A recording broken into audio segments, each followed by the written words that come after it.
जय जगन्नाथ सांग मैंने आज आसतु बनइबा गोटे कुड़मुड़िया क्रिस्पीदार रेसिपीटी बनवाई मुझे गोटे जगार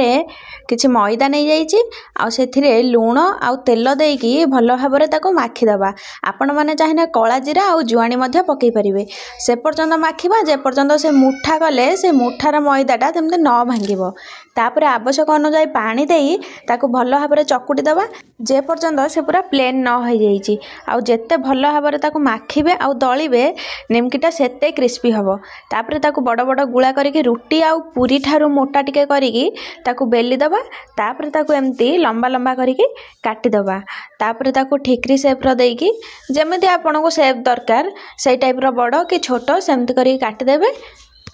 आउ हाँ एटा मैदा कि तेल देकी बेला हुए नहीं आपड़ चाहिए अल्प टिके खाली तेल लगे बेली पारे ये माँ कुनिमा बोऊ तांगर बेला कटा छंकार लगी पड़छंती।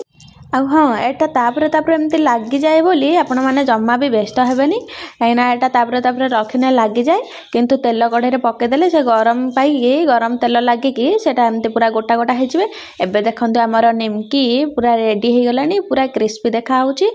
आ बढ़िया भी लागिबो देखिबे थरे बनेकी ट्राई करंतु खांतु